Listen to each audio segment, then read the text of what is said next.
ladies. This is Liz. I'm co-founder of Real Estate Investing Women, and today we're doing something really fun. I have brought one of my REIW coaches, Patricia, on. Patricia, say hi. Hi everyone. Good to be And here. yes, and I'm really excited because I don't think I interviewed you last time. It was your husband that I interviewed Correct. for our YouTube, right? Yes, it was.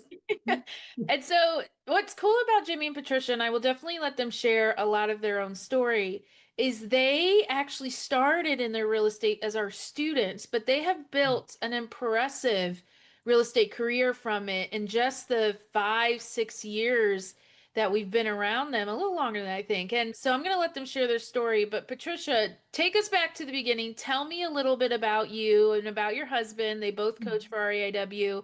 And why did you get into rentals to start in real estate in general? Okay, the main reason why we started with rental was because wholesaling was brought to us, but it was we felt so insecure about it. And so buying whole, we felt more comfortable, it felt more like home. Yeah, And so that's the reason why we started with that's how we started actually. definitely. And so why real estate though? So when you came and you're like, I'm going to get into real estate, why did you get into real estate? It has been a passion of mine actually since I was in my early 20s. I used to watch the infomercial like late at night, and I'd be like, oh, that must be so cool. And a passion was building with that. And so when I met Jimmy way after that, I realized that he had the same passion as I did. And he used to listen to watch the same shows that I did on the flipping part of it. And so that's how we connect with our passion. And we started with the real estate investing. Okay, and so when did you officially jump into real estate investing? That was 2016. Just late 2016. Yeah, 2016. Yeah, it's just around that great. time. Yeah, that's when we met. Yeah, which is crazy because that's almost my entire career in the real estate. Okay, so I went by fast. you went through pre foreclosure and you have your own really beautiful story of that you share with the retreat ladies of how if they would have just got on the phone and called you, it could have saved you a lot before you built your rental portfolio. What did that experience teach you and how did it shape how you approach real estate now? And of course, share what you're comfortable with of that story. Oh, sure. Yes. We changed because I got to be on the other side and what it looks like and what it feels like to be the one needing rescuing. And at that point, it became, I was recently divorced and I had, at the time, my boys, well, the three of them were under 18. And so I felt it got to the point is that all this communication coming from the lenders, debt collectors, it was like I had a big bag, a pile of letters that I have not even opened. At the beginning, I would open them, but I felt so hopeless and I would just pile them up. And I had that stash there. And one of my boys came home and there was a note at the door that we needed to leave the property within 48 hours. And there was, and he was like, Mom, you already had so much on your plate. And he hid the note. And so I didn't find out until late at night. And with that, we had less hours to work with. And so we grabbed everything we could. Just enough. A friend of mine came over and helped us get as much as we could. And so with that, next day I drove by the property and there was already a lock at the door, and everything that we left behind was at the curb. So with that, I it's just that once you behind those doors, it's just like you feel so alone, you feel so lonely, and it's like you have nowhere to go and no steps to take. And one thing that I feel and took the fear of me talking to people about approaching a homeowner, which has a sign of distress on their property, is because if somebody had knocked on my door and offered us an option to where we can do today, like if somebody came to me like, look, we can, this is how we can help you get out of this situation. And somebody would just take over the weight that was on my shoulder. So that would be, so that kind of gave me, so every time we approach a homeowner, it brings me back. And so it feel, and I can relate to that. And unfortunately, all of us can relate to that because if it's not the person itself, there's a family member, there's a relative, there's somebody at work that we know that have gone through that. So we can, so with that, it builds like a rapport with the homeowner. And so that's how and that's what I'm passionate about. And that's where everything got started. And with the help of mentorship and coaching and all that, it unfolded and it brought that back to life. So instead of having that fear, praise God, I was able to use the bad times that we went through and look back and be okay, that was a lesson to be learned. And now we can share this and avoid somebody from going through all of those steps. And the reason, honestly, that story always puts me into tears every time, it's because it's so powerful. It's something that was some of your darkest moments turned into the way that you could learn from it to help everyone else go through it. And I know as an active investor, these stories they come in a lot. A lot of people feel very alone in that situation, but they don't realize there's thousands of people in that Correct. predicament. And one of the things that I like to share when I share that story or when I hear it is I tell them, I said, get on the phone because the next person could be a younger version of Patricia, the one that Right, yes. needed that help. You get into real estate.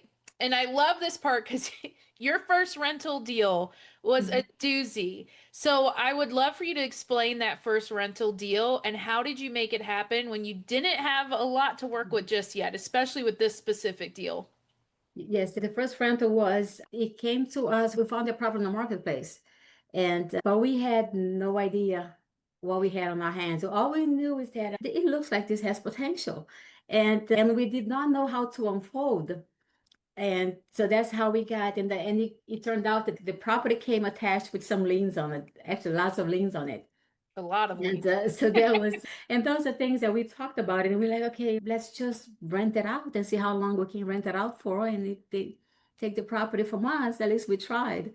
And so that was a push that we needed to. It pushed us into real estate, and we learned as we went through it we felt the passion for it, and I know everything was just like unfolding.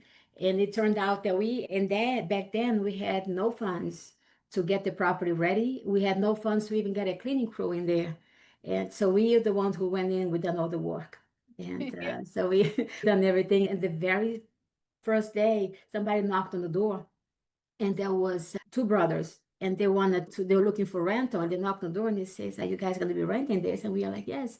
And so talking to them, they showed so much. You could see the joy on their faces as we were talking. And so they looked at us, okay, we want this. And we're like, okay, this just sounds too easy. And it was too good to be true. It was too fast. Is this what it looks like? And we're like, okay, so let's move forward. And they came back that same day late at night, and once we told them how much the rent was going to be, and they shared with us that they didn't have a deposit, and all they had was they could come up with the first month's rent, and that's all they had. And so we looked at each other, and without even talking about it, we both said yes at the same time.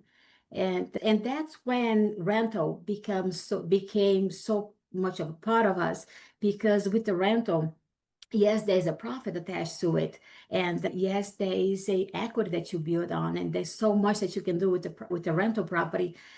But the joy of getting somebody a place where they can call home, Hmm. and with that, and there's so many different ways that you can structure there that you can help somebody, but it still get your profit.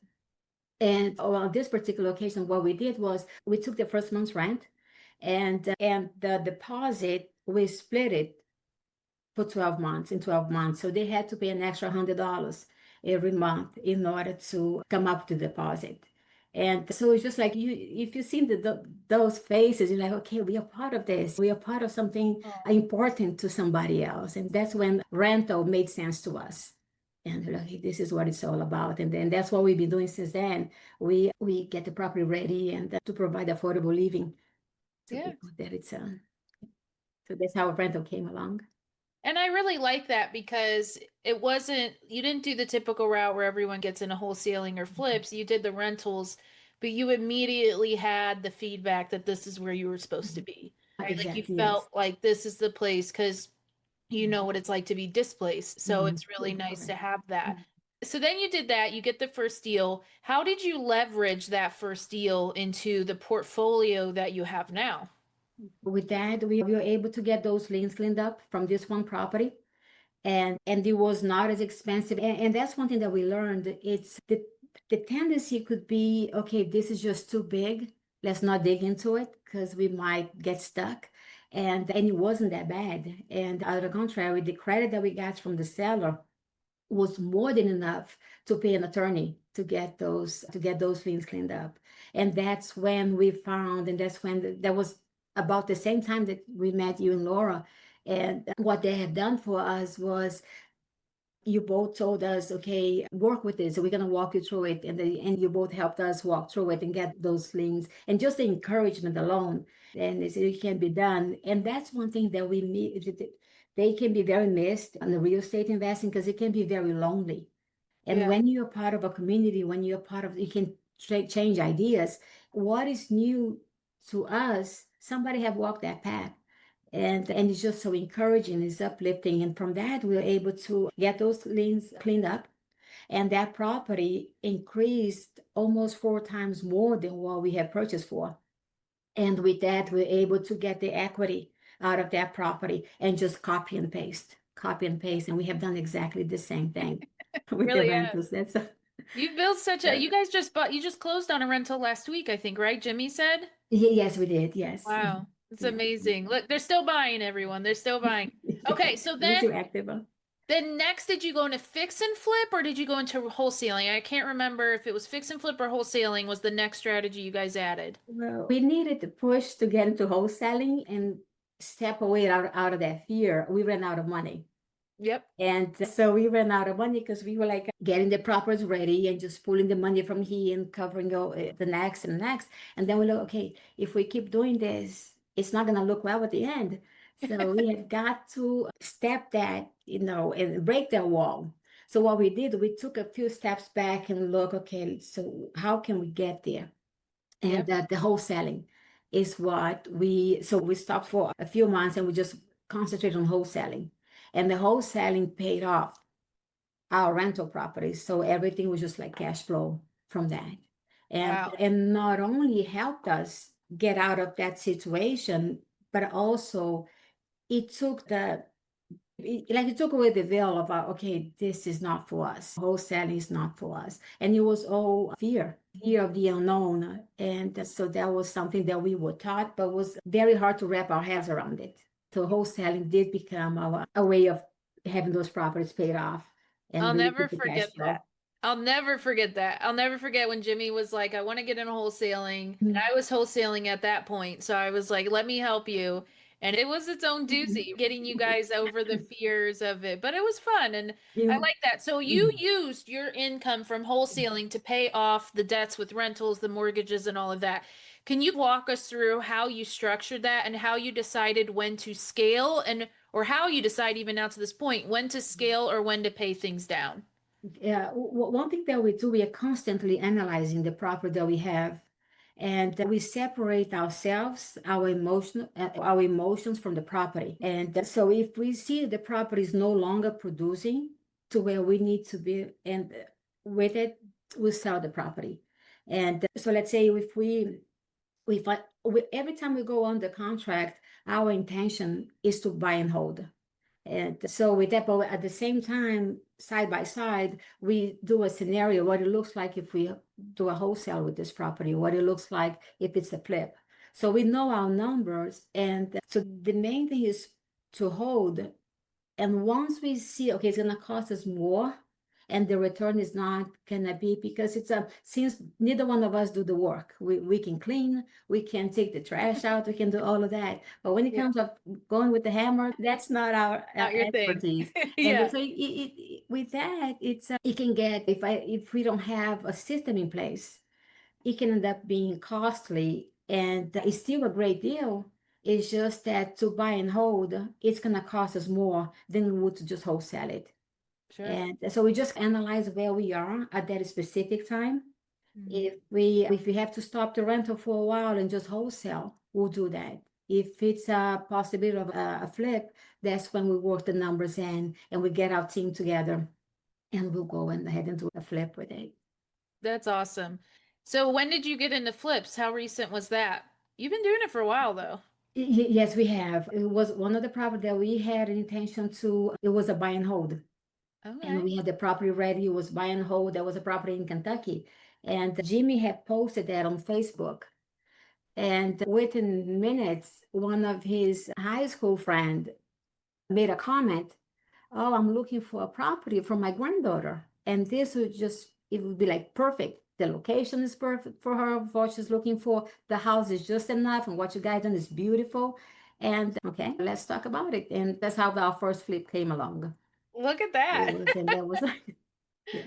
And that's one thing that we make it simple Hmm. in a way that we can just copy and paste the same thing. It changes from property to property, it changes from seller to seller and all of that, but the foundation is still the same. Hmm. We keep it as simple as possible. And I think, and that's what I tell a lot of the students. I said, one of the reasons we love you and Jimmy is because you're not like those typical big real estate gurus out there. You're not like these loud, you always look beautiful, but you're like not these loud, flashy, and nothing wrong with that, right? Like you have to have, when you're a coach, there is like some, you have to show a lot of your life, but you guys are very, what I would say, humble people. Like I have to tell Jimmy 500 times to speak Yeah. up at an event. Like, very quiet, sweet people. And I tell the women, you don't have to be this like hard ass. You don't have to be this crazy mogul to make this work. You guys have built such a great real estate portfolio of all types of deals because you are who you are. Yeah, and that's the great thing about it because it's a business that you don't have to change who you are. You just bring yourself and bring your personality to it. And before everything just flows in together because you build the connection and people know you for who you are. And that's what's gonna it makes the whole difference because it's just so hard already to wake up every day, okay, what I'm gonna do next. Yeah. But then if you need to reinvent yourself like every day and but just it makes it harder. It is. It's hard to be someone you're not. You both, and I love that about you. You have not let real estate change you in a negative way. You have built a business and you make good money just by being who you are and letting that happen. Awesome. Okay, so a couple more questions here. What systems of support have helped you really manage your rentals while still keeping your peace and progress? So we started with the Excel spreadsheets. That's how we So, yeah, that's how we had that's what the system that we used for a very long time. Now the one thing that we always done was we paid ourselves. And it was part of our vision, it was part of our goal to at some point have a management company taking that out of our plates. And it took us a while for two reasons. One was because we wanted to learn the ins and out of it. And yep. we wanted to be involved as much as we could in order to see what it looks like. And the other was because we needed the money. We always held, it was part of our expense, having the 10% as if we were paying a property management company. And that money was an income for us for quite a while.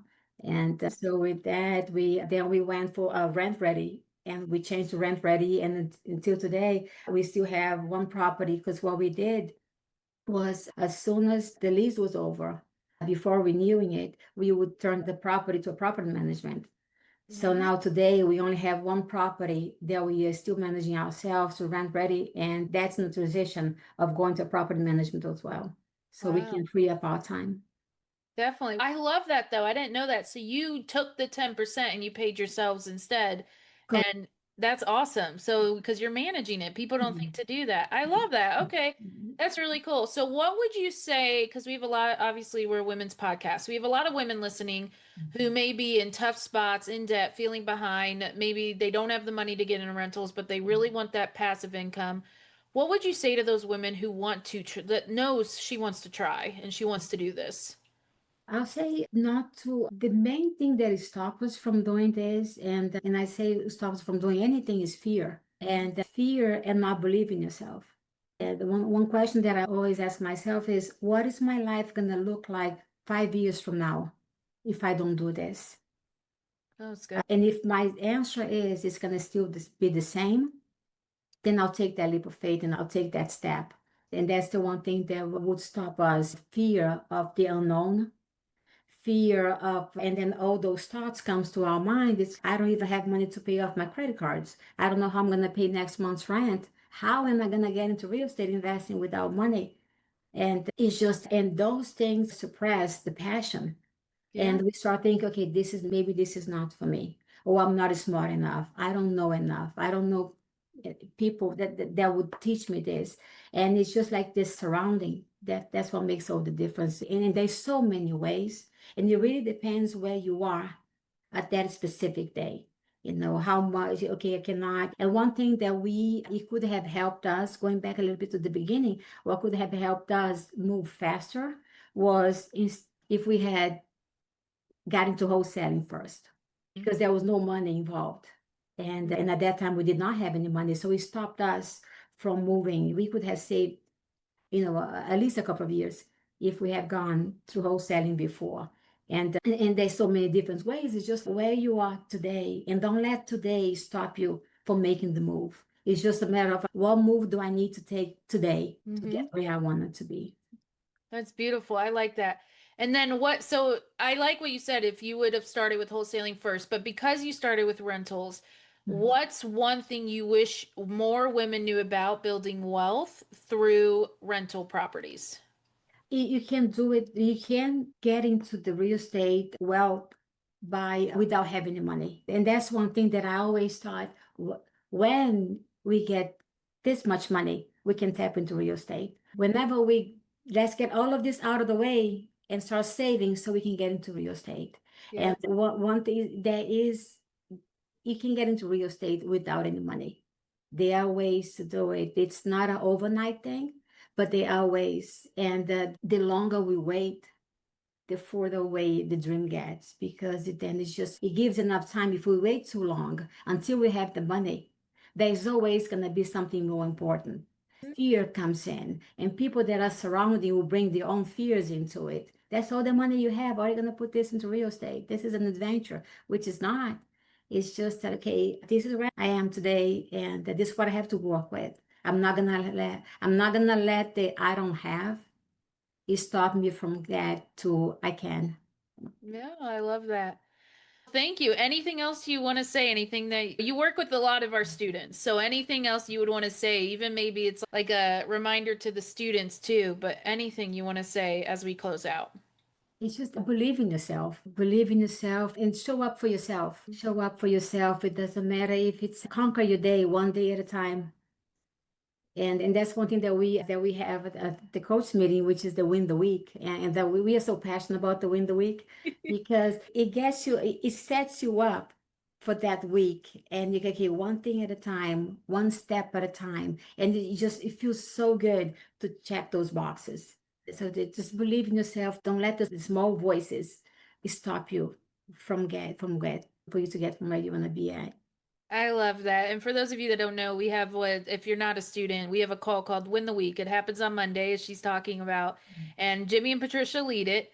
And it's basically a call to really help you that's it, win the week, get your to-do list together, hang out with the coaches, ask questions.